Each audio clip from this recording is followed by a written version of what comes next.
Okay. Do you have water? Yeah, I do. It's in my bag. Okay. Do you want to? Yeah, I can grab it. Or yeah. Sorry, I'm going to go in your bag for you. What am I doing? There's nothing tricky in there. I don't have Right?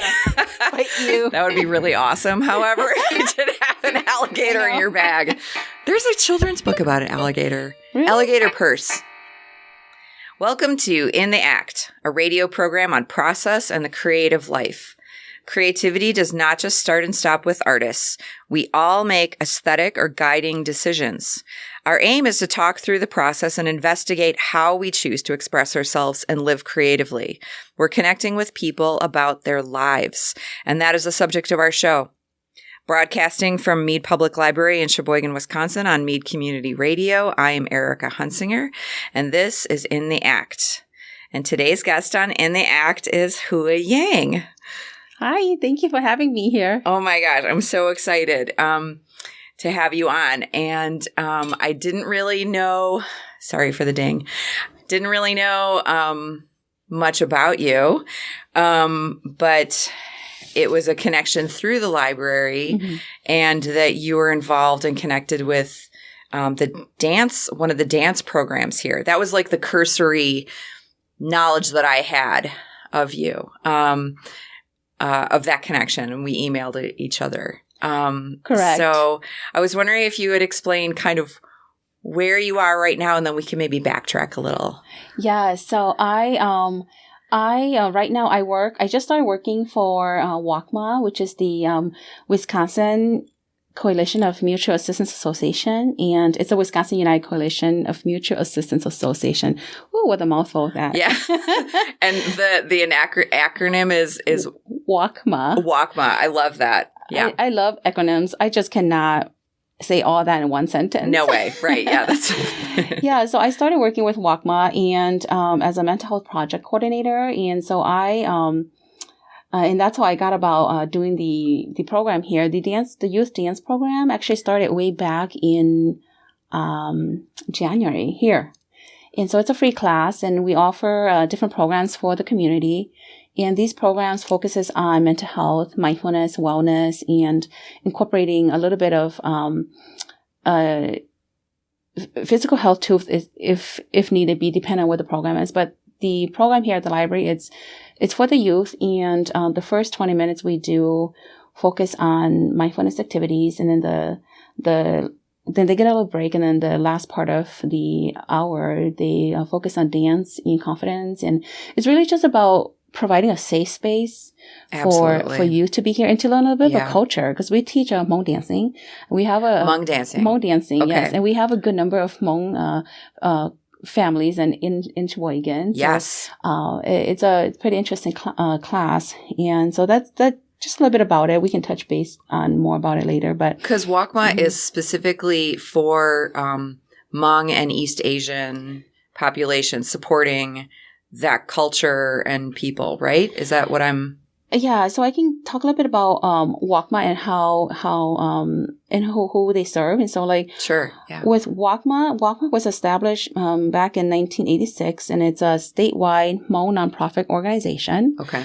There are a lot of Hmong people throughout the state of Wisconsin as well. Like, there are also a lot more in Minnesota, but Wisconsin is also one of the states that has a lot of Hmong population.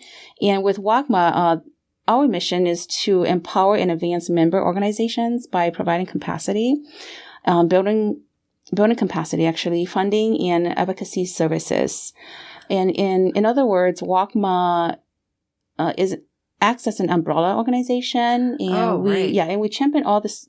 We are a champion for the Southeast Asian communities in Wisconsin. So, kind of what you said, we are a Hmong nonprofit organization, and we do provide services for Southeast Asian communities and the underserved communities. So, within WUCMAA, we grew our capacity and our organization. So, we were able to start. Yeah, it's amazing in the last 2 years, and so really, and we were able to start an initiative called Project Resiliency, which is known as PR, and that focuses on spreading awareness about mental health for our underserved community, and that's a program. Fantastic. And that's a program that I'm in, and then that's how the youth program came about because it's part of the projects that we create. Yeah. And we have peer services or programs that covers 8 counties in Wisconsin. Wow. So it's a huge initiative. That's amazing. Right? Yeah, and we also have the first female executive director in the history of 1986. Whoa, yeah, good job. Yes, Meng Chong. So she's an amazing, passionate, dedicated woman. Yeah. And she brought a lot of us on board, and just passionate people who are interested in really giving back to the community and supporting the community and growth. And so that's where we are at. And we also started we launched our first statewide warm line, non-crisis peer run warm line. And so what does that mean? That's interesting because I didn't know much about what a warm line was either until I started working for WUCMAA. Okay. And then we started doing trainings and having a better understanding of what warm line is. It's kind of like, I think a lot of us are used to crisis hotlines, right? Sure. And we know what that means. Mm-hmm. Right. Warm lines are more for peer support. It's really, it's a soft line. You think of like crisis or hot when you're in the heat. Right. But warm lines are when you need someone to talk to, someone to help you get through your experience. And you're talking with people who share similar experiences. Oh, I whether love it's that. whether it's culture or whether it's mental health, or it depends on what you have. But with peer support, we provide services that basically we're there to talk with them and to kind of guide them through their recovery. Yeah. It's like having a friend to talk to. Wow. Yeah. Right. So I love it. Yeah, it's pretty interesting because it is the first Hmong peer-run, non-crisis, free statewide warm line for our community. Wow. Yeah. And the purpose that is a really big deal. It is a huge deal. And the purpose of the warm line is to allow community members to call in and talk about their stress, their struggles. And while they do that, we listen and we support non-judgmentally. So that's the key word. Is we try to be as open-minded as possible. Yeah. And so that we can guide them through their process. Everybody recovers at their own pace. Absolutely. Right. And so I think what I like about warm lines is that it allows you to guide your life. It allows you to lead. Yeah. As a peer support specialist, I don't lead my peers. Yeah. I guide them and I kind of let them lead. And so we help them with their recovery. It's not our journey, it's their journey. Sure. But then together we share and support each other on the journey together. So smart. Yeah. So amazing. Yeah. Oh my gosh. Mm-hmm. So necessary. That's fantastic. Thank you for sharing all of that. Yeah, it's quite interesting in process. Warm lines peer support has existed for, I think, 15 some years, like peer support. Wow. Statewide, but it's not really talked about. It's a different. Yeah, I've never heard of it. Right.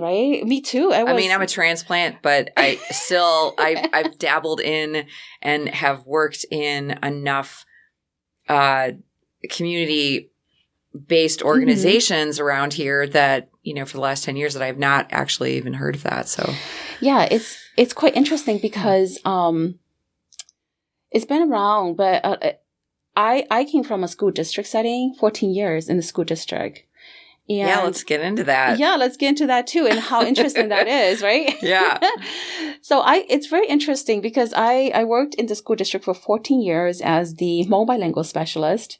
So I service the whole district and interpret for families throughout the district. Wow, that is a big job for all the families. Because what is the percentage of Hmong students in the schools? It's pretty high, isn't it? It's high. I think that we go by like a category of like just like Asians. Oh, okay. Yes, but I don't have that exact number right now. Yeah, sorry. But we do have it's a large population. Right, yeah. Mm-hmm. Mm-hmm. I mean, we like Sheboygan. Yeah. What can you say? The lake? Yeah, exactly. Unpredictable weathers. Yeah, right. Gotta love it. You have to love it. It's quite interesting and challenging. It's an interesting environment here. Did you grow up here then? No, I actually grew up in the refugee camps in Thailand. So right after the Vietnam War, they started having camp bases in in different parts of Thailand. Okay. And so the refugees from the war were crossed the Mekong River and settled in these refugee camps. And so my parents settled in the camps, and I was born in a refugee camp. Wow. Yeah. So it's been a while. Houa, that's a really important part of the story.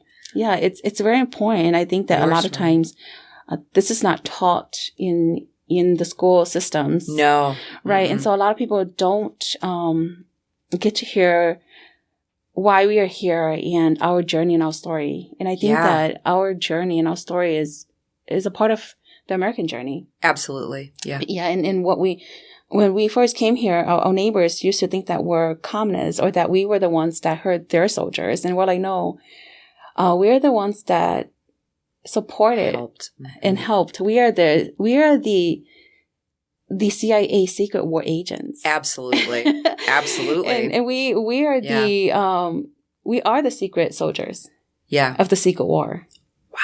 Yeah. And so that's where so that story is not being taught. I think there's a bill that they're trying to pass so that it can be taught in history, it can be taught in American history, because it's such an important part of it. And I think that if we know about history, then we can be a little bit more mindful of the people that we are around with, and overall we'll be a little bit more wise. Absolutely. Right. So I think the history is so important. History plays such a huge part in how we live our lives and how we understand and process. Absolutely. Life in general. Absolutely. Right? Mm-hmm. Yeah. Yeah. So that's why I was born in the camps. Wow. Yeah. So can you talk about how you came here, like how that was, or what you remember, or when you came here? Can you kind of talk about that if you're comfortable? Yeah, definitely. Yeah. I would love to share a little bit. I actually lived there for 8 years, and so I came here in 1988. So you were 8 years. You lived the first 8 years in a refugee camp. Yes. And what was that like for you? Well, that was after the war, so it's not like we were trying to survive and run away. We were still trying to survive in the camps. It was hard because our parents couldn't farm. They couldn't live the way that they used to live in the mountains. And we're people of the clouds. That's how I say it. Yes, we are people of the clouds. Our parents, our ancestors live in mountains. They are among the clouds is how I would describe it. Wow. That's because so gorgeous. Yes, we farm and plant on hills and mountainsides. Wow. When you look at photos and views of how they're still living there, I went to Laos twice, so we can talk about that later. But great to see how they plant and how they live and how they grow, how agriculture works for them. It is, and how I see and how I view it. Yeah. It is among the clouds. They really live peacefully in the mountains, and the air is so fresh. I've been there, so I know how it feels in how it tastes. The taste of air. Oh, sure. I think it's hard to taste fresh air until you're actually in a location where you feel like the surrounding is so peaceful and serene. And so it's kind of interesting. But I did live in the camps for 8 years, and I think it was difficult because my parents couldn't live the life they used to live, farming, gardening, planting, and that peaceful life that they had. It was constrained into that refugee space. Absolutely. Yeah. Right. And so we had helped the good thing about that part is that we did get help from volunteers that came to do medical services. There were clinics that provided support if people needed shots and healthcare. Yeah. There were food coming in as well because we couldn't grow. We couldn't farm. And then, which is like wholly part of the spirit and the culture. To have that stripped away is a really big deal for your mental health and for how you understand living your daily life and your family experience and your ancestors. Like it's remarkable. It's terrifying. It's a change. It was a change. And I think that for me to be born in the camps, I didn't have the same traumatic experience as my parents, although everybody experiences trauma differently and trauma comes on different levels. So I don't want to just discard anyone's experiences. Yes. But I think it's important to acknowledge that they were warriors and what they went through. I don't think I could ever be that strong to have gone through that. But so I was a little bit, luckier, I guess, in a sense that I was born in the camps and I didn't have to go through the struggle that they did to cross that river. Absolutely. And so it's pretty sad when you look at like the process and how they crossed that river and they couldn't swim and how some people would tell stories of having to let families go because they were riding on these bamboo floats and it was not going to cross, and so certain members had to be let go and not to be seen again. I think it's quite sad. I mean, that's, it's not something, it's stuff of like what we think of abstractly, like in movies or, you know, not that, but this is part of this human experience that many Hmong people experienced and that you have generational ties to and closeness to. I mean, it's profoundly sad. It is very sad. It's a lot of generation change and generation trauma through that process. Absolutely. In the last 40, 45, 50 years that we have been through. And a lot of people have been through a lot too. So I don't want to discredit anyone's experiences, but it's, and I think that's what makes my work very important to me. Currently as a mental health project coordinator and to know and to understand that there is generational trauma. And for me to have been born in the camps, I think it's a different set of eyes to really see like what my parents have gone through and the people in my generation have gone through. And then to be here where I have kids and they're they're living the American dream, you know? Yeah. And so then that's a new process for me too. Right. It's a change. Yeah. Yeah. I come from an institutional background, 14 years, where everything is very linear, rigid, and by laws, right? Yes, you do this and you do this, and there's a cause and effect to everything in the school district and in that institutional system. Absolutely. And then I'm working in this position where I'm a mental health coordinator, and I used to be a little bit shy because I don't have a mental health background. I'm an artist.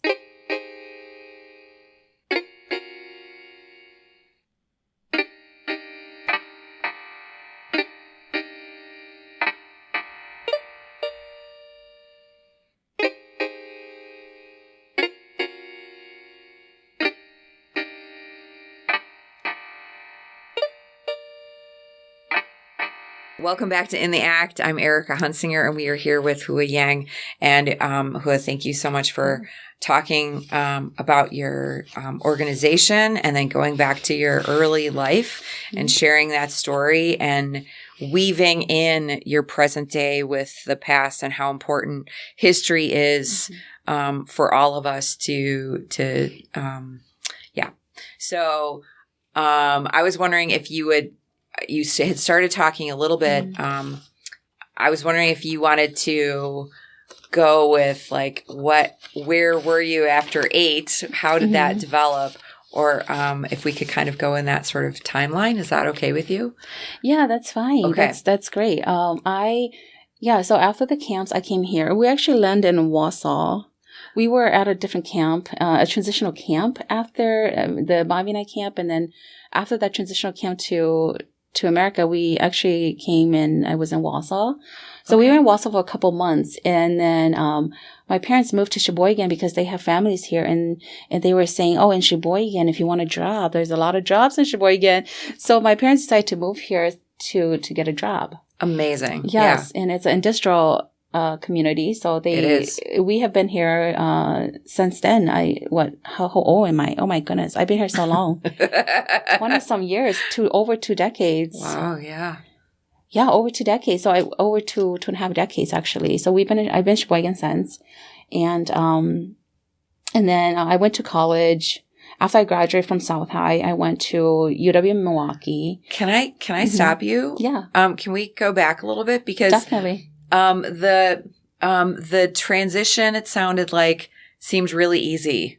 Like the way you're talking about it seems like, oh, we did this and then we did this. Did it feel mechanical in that way? Or was there like strife, and did you have to learn English, and like what kind of choices, or what was it like in that state of like transitioning between these two countries and two cultures? And it was shocking. Yeah. It was shocking. It was traumatic. Yeah. It was traumatic in the sense that we, going back to where we came from, how we lived, we live in mountains, and there's no toilet, there's no lights, there's no bikes. And so when we came here, the elevator, I remember the elevator was the most frightening thing for me. Wow. It moved, and I didn't understand the concept of time and space. Wow. And whoa, visually, that's a really big deal. It's a big deal. I didn't understand the concept of time and space in elevators. That's wild. Mm-hmm. Yeah. It is wild. And it's because we don't live in that lifestyle where it's all advanced, and it's visually, it's very different. Yes. Because we memorize, we come from a culture in a society where we memorize landmarks. Right. Oh, yeah. Mm-hmm. Physical like landmarks. Earth landmarks, like rock, tree. Rock trees. Your neighbor is on the other tree. It's 5 trees over there where it's like 5 blocks away. So the way that we see things visually is very different. So that's why it makes elevators were very frightening. We arrived, and obviously we're in the plane, right? First, we're in a plane. Well, first we rode a bus, and that's okay because I've seen cars and buses in the camps. Right. Okay. But getting on the plane was very strange too, because it's that time and space. Absolutely. You get into a space as a kid. You have never seen this type of travel. Right. So it's almost like, for me, it was like going back to the future, or going back to the past, or traveling to the future. It was like that. It was like in a blink of an eye, I'm in a different space. So space and time was very confusing for me as a kid. Sure. Because I didn't understand that. Sure. And then elevators. Yeah, we got on a plane, and the next thing you know, wow, we're in a different location. I didn't understand the concept of flight. Yeah. And travel, you see, because that's not how we do it. We do it visually. We walk. You walk. We see everything in our path. Right. And then you're in a plane where you don't see anything. And then the next thing you know, you're in a different country, a different location, in a different timeline. Wow. Timeline in general. And not even just, it's different. It's not even like me right now when my kids travel. If we were to travel from here back to Thailand, my kids can understand that concept of time because they're so immersed in it. But for me, it was like, I never had that experience of time. No, so it was very interesting. And then, which is like a cellular change in your body. Like, exactly. I mean, it goes down to the core of your being. Like, this is a complete anomaly. Shock to the system, shock to the brain of understanding your world, yourself, your environment, your spaces, your people. Yeah. Right. Wow. And not just flying, but the simplest thing, like the lights were crazy. The toilet was, I can tell you that there are many people, if you talk to people my age, that time, they can tell you the toilet experience. And we didn't know that the toilets for using it as a toilet, we thought it was well water. Oh. See, where we come from, it's well water, right? Sure it is. It's on the ground. Yeah. So it's quite interesting that even the toilet was interesting because we're like, oh, fresh water. Right. You know, we're in it's not technically what it was for. Right. We couldn't turn on the faucet. It was really hard. So I think just the things that you do on a regular basis, or that I do now on a regular basis, that I took for granted now, was not taken for granted then, because it was, for us, it was a journey. It was an experience that we didn't know. It was difficult. Even the food was hard for us to eat. Of course it was. Oh my God. Yeah, a lot of my friends didn't eat at school. Yeah. Because we didn't like the food. Right. Yeah. I love it now, but I remember going to school starving. I mean, being at school starving because I didn't like the food. Totally. I didn't like spaghetti. It was like, it wasn't the texture I'm used to. Totally. Yeah. And so, burgers were hard to chew. They were so dry. Oh my gosh. It was, the food was so awful, in my opinion, when I was growing up. Yeah. I love it now, but many kids went through that, because I know a lot of my friends went through that. And so it was. So if you're starving and in school, what does that do for you? Exactly. That's why we struggle and we continue to struggle. Yep. And it's interesting because what we go through is this really fast forward time. Yeah. And sometimes when we look at, my father, when he started working in construction, a lot of his friends were telling him, go back to your country. He's in construction. Nobody wants to do construction. Right. So just leave him alone, right? It's like, and people are like, go back to your country. Why are you here? Why are you taking out jobs? And it's like, I think it's, for my parents, it's hard for them because they were not honored in the way that they want to. And then they come here and it's like, we were never meant to be honored in a sense because we were the secret agents, right? But then the act that they did were very honorable. Yes. And so you come here where your actions were very honorable, but then you're not being respected any way, shape, or even just acknowledged. No. And so I think it's very hard for my parents' generation. Yeah. Like my father held gun at the age of 13. Wow. Where our kids are not even allowed to know what that is. Right. And he protected other people. And his friends and his relatives, they would send out 10 more men to carry one American pilot who fell down. Because we were this short and American pilots were giants. Right. And so one man couldn't carry the injured pilot, so we had to send 10 men. And those are stories that people don't know and they don't hear about. And they don't read about it too because there are not a lot of books out there about it. No. Right. And so this is like the act and the what they have done is, I think that it doesn't go and it's not told in stories and in history and in anything. And so that makes it very hard for them. Yeah. Yeah. Yeah. So. And, to not have someone train you in. Mm-hmm. These aren't like adult concepts. These are, different cultural concepts. Right. And to understand and know another culture's concepts like a toilet or how to turn on the faucet, you have to be trained in. You have to be taught those things. And so, and I can't even imagine if I'm thinking about it, when I don't know something or when people don't know something that's sort of expected, how much shame goes along with like feeling like I don't know or inadequacy, or questioning like the new landscape. It's hard. It's hard. Yeah, it is hard. And that's why it's, you look at like trauma and anxiety and why we have those. And then, how do we acquire that? And I think a lot of times mental health isn't talked about. So we don't know what the struggles, people have gone through or like the people in my community have gone through or, just that change is traumatic. Absolutely. Learning how to use your daily, objects is traumatic. Yeah. It's a struggle. Imagine like day in, day out, you're trying to struggle to use these objects that people use regularly. And over time, what kind of stress and anxiety that caused. And, absolutely. And even just crossing the streets was creating anxiety for my family. I remember we didn't know what red, green, yellow meant. So sure. How would you? We didn't know. It was interesting because we were like, oh, why is it flashing colors? And then we would run when we knew that there was no car coming, but we didn't understand the concept. So every time we crossed the street, it was fearful. It was anxiety building up. And so, it's quite interesting of the things that we went through back then. I mean, and like there's so many studies done on stress and, and disequilibrium, and change, even if it's for the better, creates a disequilibrium, which creates stress in the body. So whether it's for the good or the bad, it still stresses the system because it's different. But also, in terms of like stresses, I think like one of the number one stresses is like death of a spouse or someone close to you. And then the second one is moving. Yeah. Like, I don't think that we're giving enough credence to the idea of moving an entire system.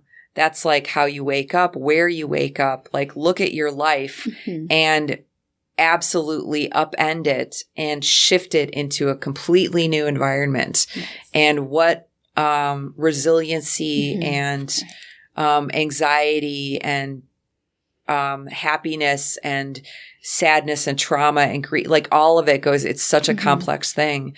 Yes. So I'm just throwing that back into the history of or into the information pile. Yeah, it's quite interesting. It is true.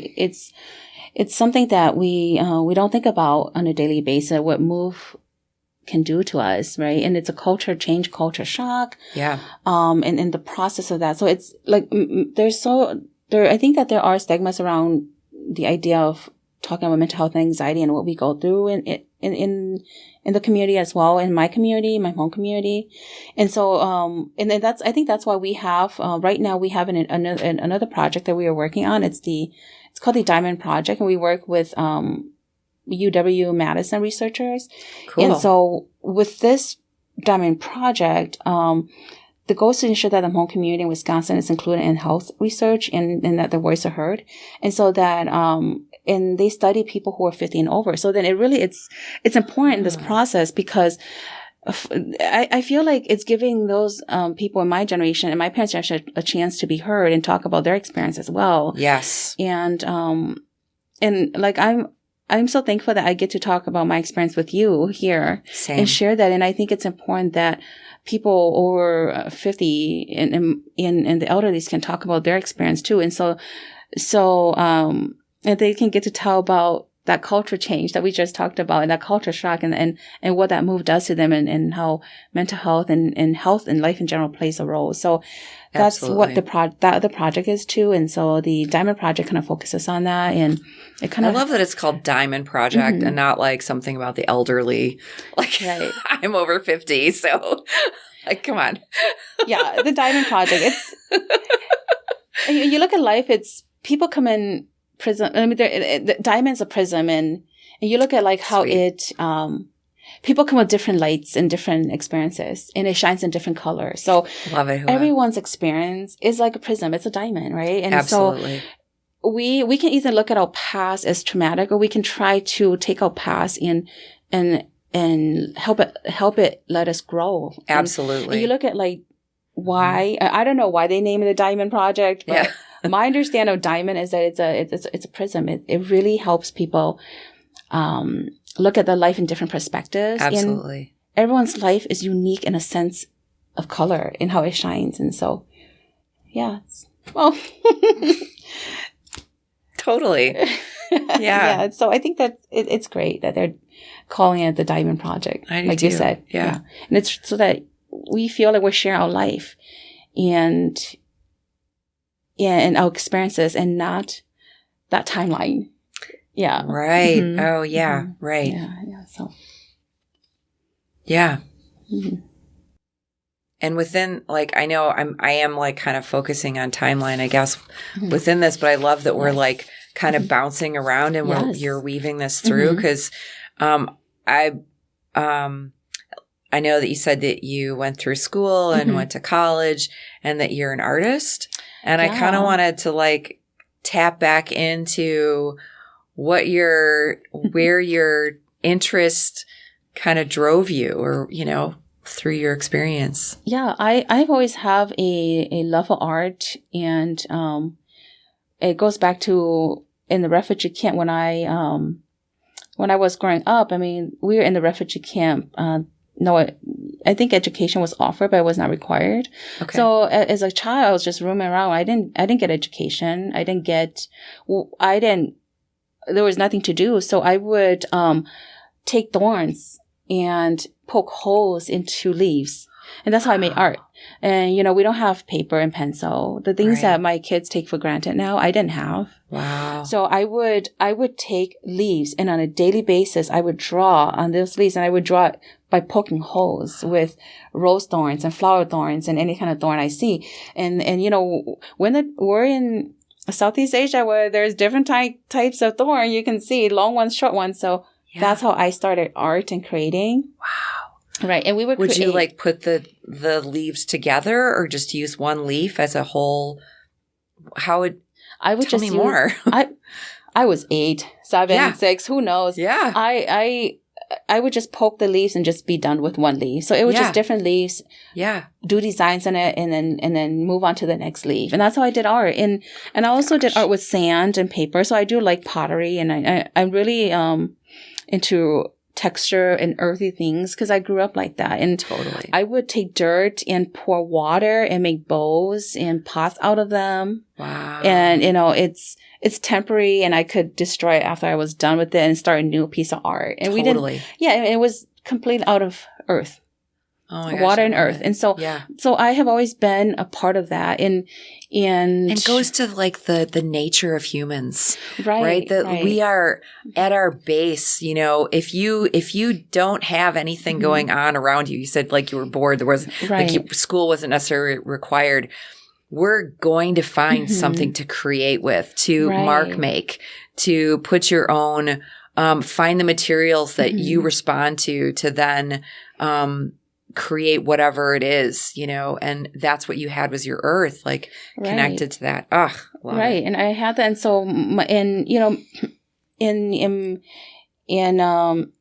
so I did that. And my parents also made jewelry. So I was immersed and I lived in a world of arts. I was surrounded by it. Wow. We do embroidery. That's how we pass on our skills. So everything was just a great and stories, right? Stories, as well? Yep. Like Stories the story and trade. cloths. Yep. We lost our written language centuries ago. So we did not have a written language until the 50s, I want to say. Wow. And then, that's a really big deal. Right. So everything is embroidered. Our stories and our, the way that we communicate, everything is embroidered into our clothes. So I was So it's immersed. like the narrative of your experiences is visual and not written. That is such a big deal to share and to say out loud. And that I think also creates a wholly different experience to be with a story cloth then. That is actual history, that it has this storyline of people in a much, I don't know, a more powerful experience than just like drawing people on a, I don't know. Our embroideries, traditional embroideries are marks and squares, they're more like mazes, but the story cloth is actually something more modern. I believe it was created, it was either created right before the refugee camps or during the refugee camps, because we have always carried our stories with us through our embroidery art and our talent and our voices. And we had always, it's always been vocal. We pass it on in that way, right? And so with the story cloth, it started in, I believe that it was, it's new. It has, the story cloth, during the refugee camps, we needed to tell stories. And so, we lost a lot of our stories. And I think now that I think about it, it's how do we process that mentally, right? So we started creating the story cloth in the refugee camps to display and to tell the stories of our life and the story that we missed, our parents missed. So the first story cloth, the first story cloths were depicting their farming life that they had. So if you look at earlier story cloths, you'll see farming, gardening. That's the life that they left behind. That's the cloud, the mountain. Yeah, the people, the clouds. Right. And that's the life that we left. So now it becomes the clouds' dreams, Right. And then you can see later on, some of the later on story cloths depicts the war. So we started telling the war. We started telling that story. We started wanting it to be heard. Yeah. And then there were missionaries that came and bought these art. So then the story became heard in other countries that we did not know of. Someone came and bought my mom's she made a really huge story cloth and bought it. And it was a Caucasian person, I believe. So then she knows that it's going somewhere out of the country. Yeah. So that story is being heard elsewhere. And so I think a lot of times, interesting. Yeah. So the story cloth is a pretty new concept. It either started right before the war or during the war. Right. Or, during the refugee camp time. So that's when it emerged. The actual story cloth depicting people. Yeah. And when people say story cloth and things like that, it's like, it's really new. It's a really new concept. Yeah. That's something that's so new. And you look at how, maybe that's how we process mental health, right? Because how do you tell your story's not being heard. So how do you do it? Put it in art. Yeah. Tell your story through art. Tell your story through art. Ugh. Mm-hmm.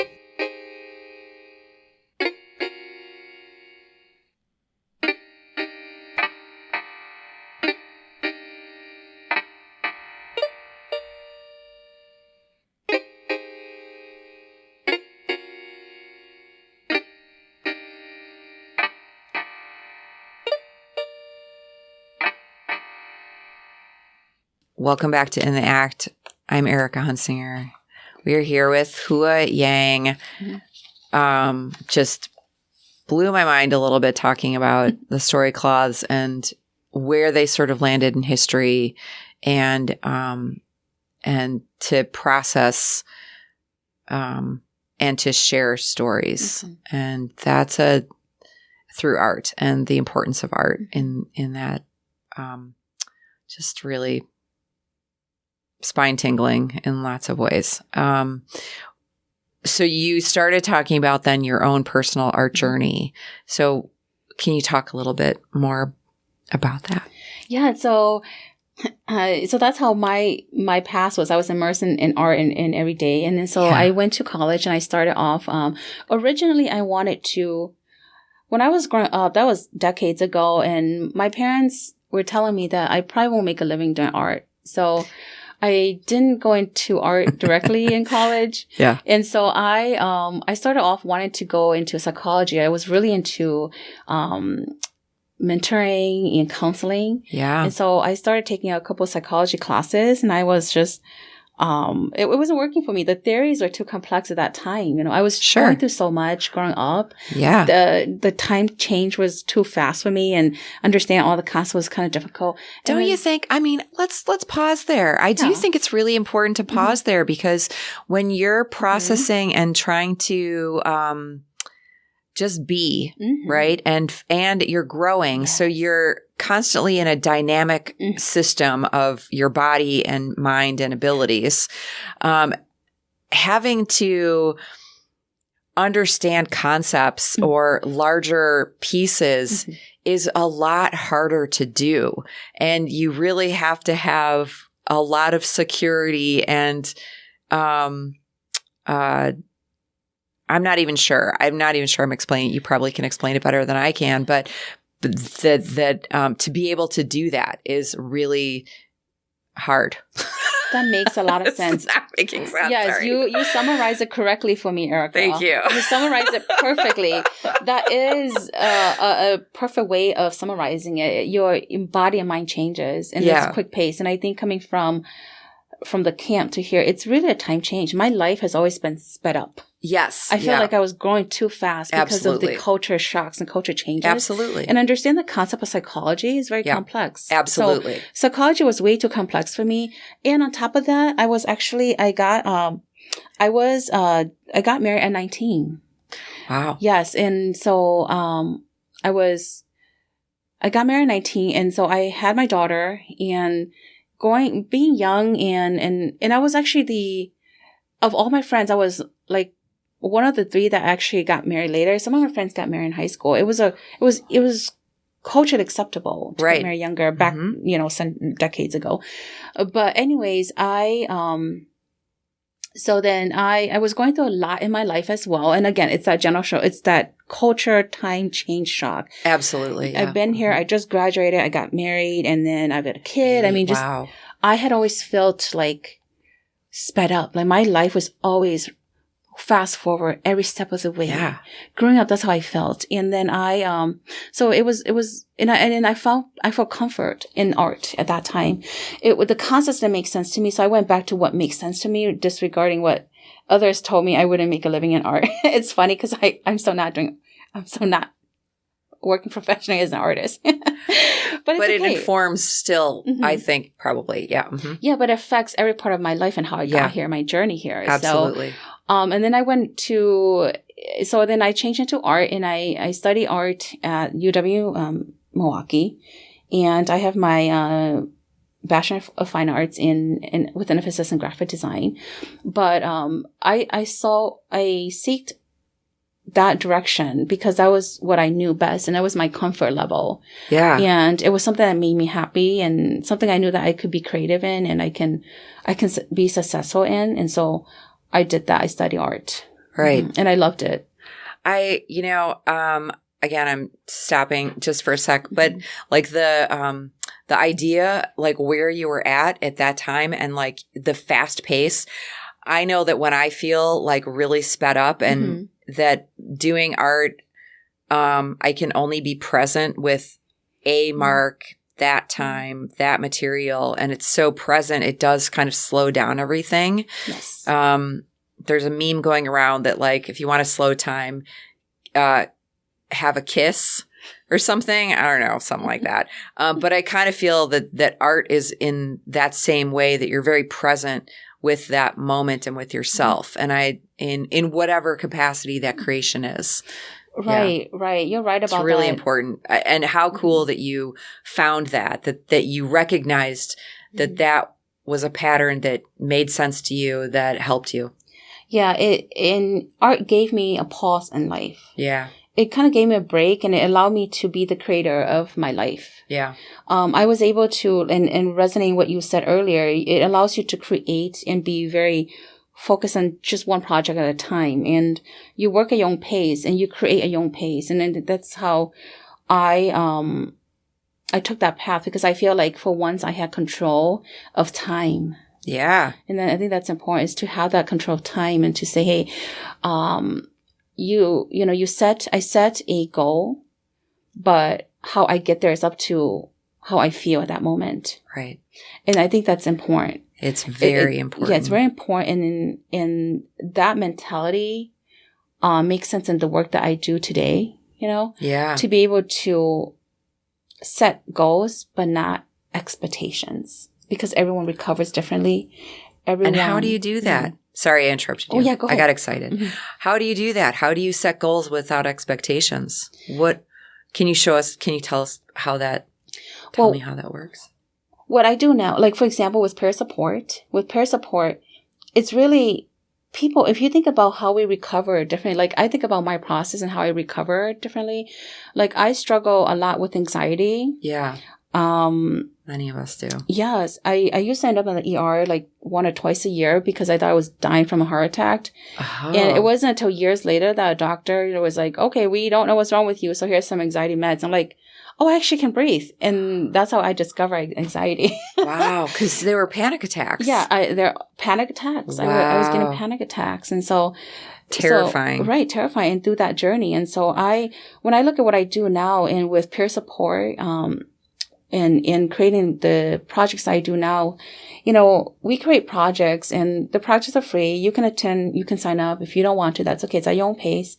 I mean, it's your choice. People have a choice. Yeah. And, through peer support, again, I mentioned a little bit about it earlier, the peer support, I don't set expectations for my peer. I don't set expectations for you. I allow you to set the expectation based on your timeline, based on how you process that information. And I'm there to help and guide you. And so you set a goal of what you want, and I will walk with you on that path together. I will help you as you need it. I will guide you as you need it. But I'm not going to force you or encourage you to get to that destination of recovering. And that's an example of why that concept of art is so important in life, right? And if we can just accept that concept, I think we live in what I have known based on my personal experience is that we live in a community, in a culture where we strive for perfection. Yeah.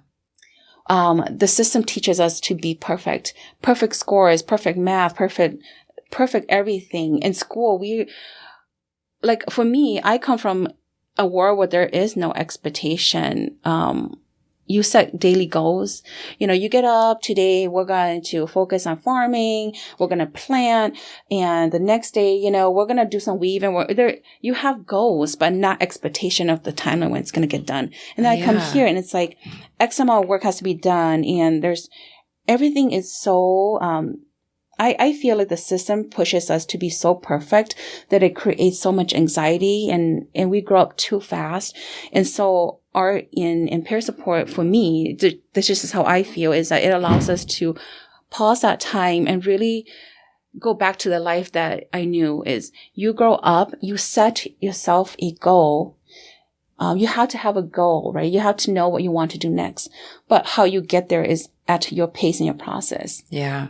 Right. And I think that's why it's so important with my work. And I hope that answers your question about giving that example of how that works. And I think that requires so much flexibility and and self-reflection on our own expectations of perfectionism to be able to say, no, that's not where they're at. That's what you would want for yourself, or for, that you, that's what I would do is right. Is like, you're constantly having to kind of come up against yourself and be like, no, this is here. I'm here for you. This is your time. And I recognize and value your experience and where you're at in your journey. Exactly. It's a really amazing thing. And I love that this dance piece has come like birthed out of this as well. This, in your project developments. I think that's just amazing. Right. It's amazing. It's interesting because we do, I actually teach, I teach a different dance group as well, but that's specifically dance. And it's interesting that when you're teaching dance, because they're learning the skill, is very different than when you're teaching a mental health dance class. Can you talk about that a little bit? Yeah. So with a regular dance class, I teach a competitive dance class, a dance team. And with that, it's that system. It's very systematic. It's very linear. There's expectations and goals set everywhere. And you have to meet those expectations. You have to come to class. You have to do certain repetitions. Right. When we incorporate dance as a form of mindfulness activity. Yeah. It goes back to allowing that people to learn and grow at their own pace, right? And so when they're there, it's really nonlinear. Everyone's journey is very different. So the path to acquiring that skill is really kind of up to you and at your pace. So we're guiding them. So you've provided like the playground for them, right? You have the structure of, this is when we're meeting, this is where we're meeting. Right. And then within that, you do mindfulness. And you teach skills. And it's a safe space. It's really providing that safe space for people to come and talk and create and pause and be a little bit free, be a little bit you, and just having a place that you can be yourself without being so linear. So structured. Non-judgment. Right, non-judgment. So we do have some structure. Yeah. But it's a little bit more free form. Yeah. And what is, could you name or talk a tiny bit about maybe one of the exercises that you do for mindfulness or for... Yeah. So that works for you guys. Yeah, we do a variety of activities, but one of the ones that, I can think of is ways to show kindness. And so we talked about how can you show kindness to people? What does kindness look like? Yeah. What is the smallest act that you can do to show kindness? And it could be simply saying thank you. Yeah. So then I teach my students that. And then another way to say is to compliment someone. Yeah. It can just be, hey, Mom, your hair looks gorgeous today. That's showing kindness.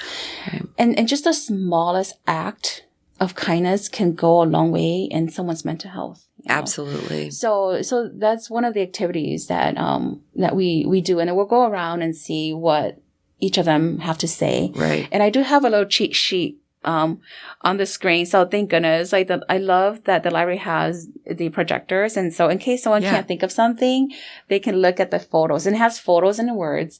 So I love that. Yeah, and I have kids from the ages 9 to 15, 17. So it's a huge range differences. And so I make sure that there's a little guidance so they don't feel like they have to search for the words to say. Man, Houa, that's beautiful. Yeah. I love. So you're providing that bridge for them so that they can feel successful and connected. Right. And I love that it's such a wide age group range as well, because then they get to sort of mentor each other and find their strengths within a larger age range. Yes. It's really mentorship and peer support within itself too. Yeah.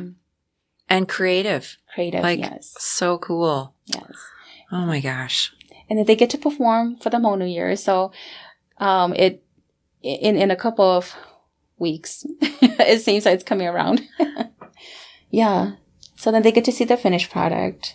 And there's no expectation of where the hands land or where the feet land. We'll teach that skill, but it's really building that confidence in being you. It's okay to be you. It's okay to make a mistake. It's okay.